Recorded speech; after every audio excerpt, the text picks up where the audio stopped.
Hello everyone, this is the third video in the video series of Fourier Transform. We have seen so far conceptually what the Fourier Transform is. We have done some mathematical exercises on calculating or determining the Fourier Transform of different signals. Today we have two examples I want to discuss with you, and these are related to signals and systems, and it is how do we represent a graphical signal and get the Fourier transform of it. Okay, so we will start with one of the most basic signals in signals and systems, which is a pulse wave. So in this case, we are prompted to derive the Fourier transform of a single rectangular pulse with a width tau and a height a. This is a very important function in signals and systems and digital signal processing because it encompasses the basis of filters. All right, this is a basic filter that we will see later during the semester. So it is important that we relate how this signal is similar to its representation in the frequency domain. Okay, so let's start the mathematical process of determining the Fourier transform of this pulse wave. So we know that the Fourier transform is represented as x of omega, or f of omega, is equal to the integral from negative infinity to positive infinity of the function of t, or in this case x of t, times e to the negative j omega t dt. Right. So what are these parameters in this signal that we see here? Right. So we can notice that the domain of this function starts at negative pi halves, tau halves to tau halves. Okay, that is the domain, and those were going to be the lower and upper limits of the integral. And then our function, or our curve in this case, is just going to be the it's a constant, so it's just going to be a. So when we craft our integral, x of omega will be equal to the integral from negative tau halves to tau halves. Okay, what is our function of t? In this case, it's just a multiplied times e to the negative j omega t. Okay, so when we integrate this expression, we end up having negative a over j omega e to the negative j omega t evaluated from tau halves to negative tau halves. Okay, this leads us to this expression. Let's just simplify a little more here, and I'm going to factor out the negative a over j omega, and what we're going to be left with in the inside is just going to be e to the negative j omega tau halves minus e to the j omega tau halves as well. Okay, so if we factor the negative out from this expression, we will be left with a over j omega and then e to the j omega tau halves minus e to the negative j omega tau halves. Okay, I got a point for this in a minute, so let's go into it. So the next thing I want to do is I want to multiply this expression by 2 and divide it by 2 at the same time. So pretty much what I'm trying to do here is I'm going to be multiplying this times 2 and dividing it by 2. Why is that relevant? Well, just bear with me and I'll explain in a minute. So what this will do is we'll have an expression on the front 2a over omega, and then the remaining 2 and the remaining j, I'm going to write them below as a denominator of these e expressions. Okay, so we'll have e to the j omega tau halves minus e to the negative j omega tau halves, all divided by j2. Okay, I want you to pause a minute and think about what this expression looks like. It's something very similar to what I ended up the video, the second video that I did the other day.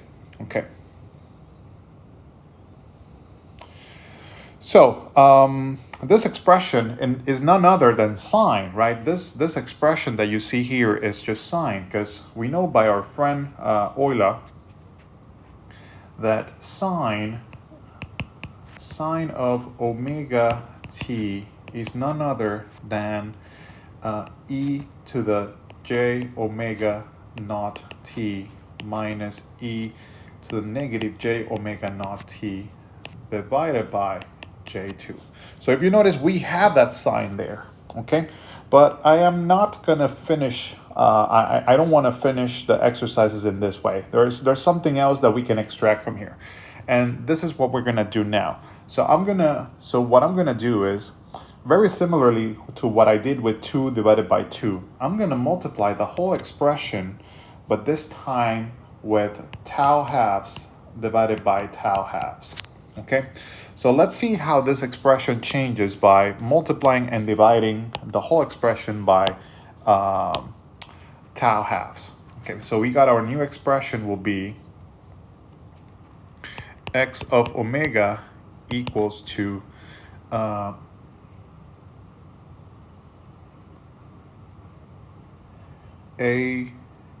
2a sorry, let me just go back here a minute.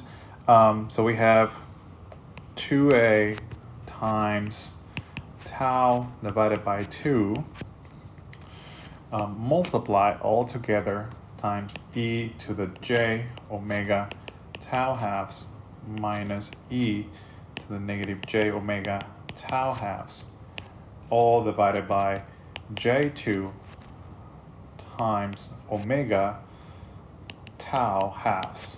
Okay, now if we take a look at that, what is this? So this is one of the most fundamental functions in signal processing, and we call it as cardinal sine. And this is represented by sine. It's just like writing sine of x divided by x, which is a very common function that we analyze in calculus 1. There's actually a theorem that says that when the limit of x, when x approaches 0, of sine of x divided by x is equal to 1, right? So you have seen this function before, but it's useful until digital signal processing. And this is what we call sinc, the sinc function of x, or cardinal sine. Okay. This function, the way it's represented is, if you have a time signal, it will peak at 0, and we'll have this sum of exponential sinusoid decay on both sides. This is what we call a sinc function, and it's so important in digital signal processing. So it is very important that we can relate this signal that you see here, this sinc expression, with the single rectangular pulse, the relationship between this one and this one, because our final step in here will be to represent this signal as x of omega, and this is, if we work this out, this 2 cancels with this 2, and then at the end we're left with a tau, and then we can rewrite this as sine of omega tau halves divided by omega tau halves, which in another way related to sinc, this will be just a tau sinc of omega tau halves. All right, so this is the first example that I wanted to talk about. Let's go, if we zoom in, we have how we did all this expression, right? So again, I want you to relate, not only be able to mathematically derive a rectangular pulse into a sinc expression, but I want you to see the graphical relationship between one and the other one as we move forward. All right, so the next thing I wanted us to do is a second example, and this example relates to a triangular pulse, right? So what is the Fourier transform for this waveform? And this time they're giving us some values. They're telling us that A is equal to 10, and this it can be volts, it could be watts, it could be any type of time varying signal. And it has a total amplitude of 6 well, a total domain of 6 seconds, meaning it spans from -3 seconds to 3 seconds. Okay, so in this case, we first need to derive what is the mathematical representation of the triangular pulse wave. So in this case, this is something that we can all do together. So this expression, for instance, the pulse that is on the left side of the plane from t over 2, or from -3 seconds to 0, by applying linearity, we will get 10/3 of t plus 10. And this expression will be valid from -3 seconds to 0 seconds. And then the next expression will be from -10/3 of t plus 10. You can get this by using slope, right? You can find the slope, the principle of the slope, and then you use y equals mx plus b. That's how you can get these two expressions, as they're lines, right? And then the second expression, the one on the right side, this will be valid from 0 all the way to 3. Okay, so with this, we're ready to apply the Fourier transform of this signal, this graphical signal, and we're going to represent it as x of omega, and this is going to be equal to, and then because this is a piecewise, then we'll have several integrals. So the principle in here that I'm trying to highlight is that if you're working with a signal that is a piecewise, you will have to break the integral into several integrals wherever the curve is valid, right? So in this case, the first integral, because we only have two functions, right? So the first integral will be from -3 to 0 of 10/3 of t plus 10 multiplied times e to the -j omega t dt, right? So this is the first part of the piecewise, which is from -3 to 0, all right? And then the second part of the integral will be the right side, right? Which spans from 0 to 3 of -10/3 of t plus 10 multiplied times e to the -j omega t dt.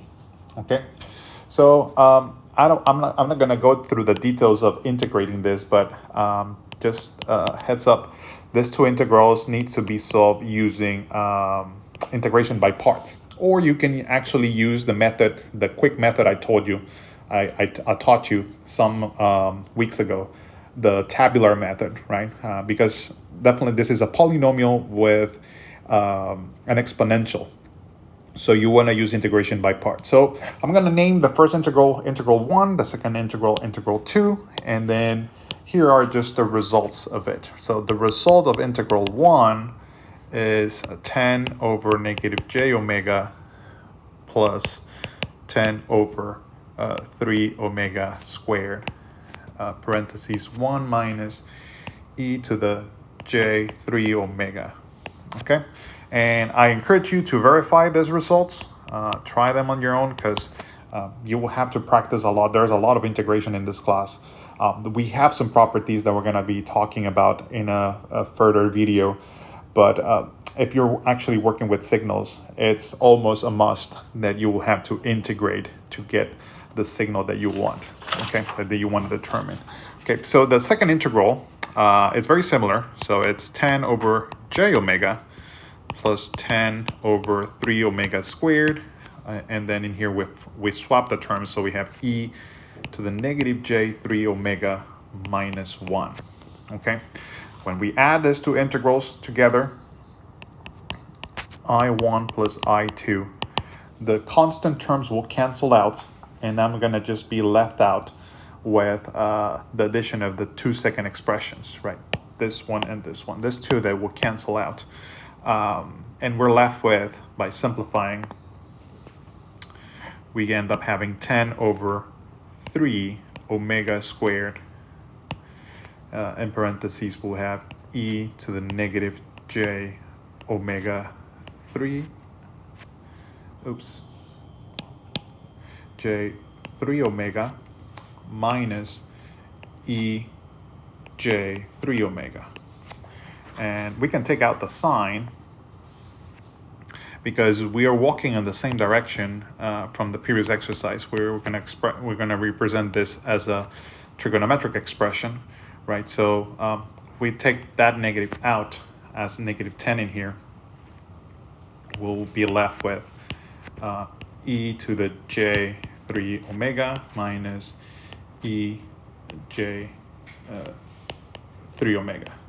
Now, just pause for a minute, pause for a second, and tell me what is this expression looking like, right? What is this expression looking like? All right, as you might figure it out, this is looking as one of our friends' equation, Euler's equation, right? And I can represent this sign as sine of 3 omega. We know that this is just going to be equal to e to the j 3 omega minus e j 3 omega negative divided by j2, right? So what we can do is we can pass this j2 multiplying with a sign here. All right, and then we actually have the same expression now. So we're good to substitute that in our expression, right?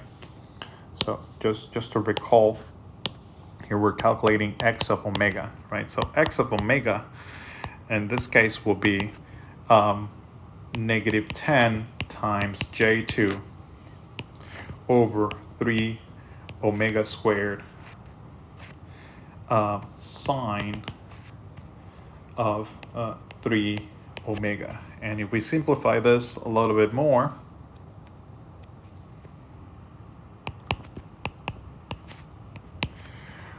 we're left with negative j20 over 3 omega squared sine of 3 omega.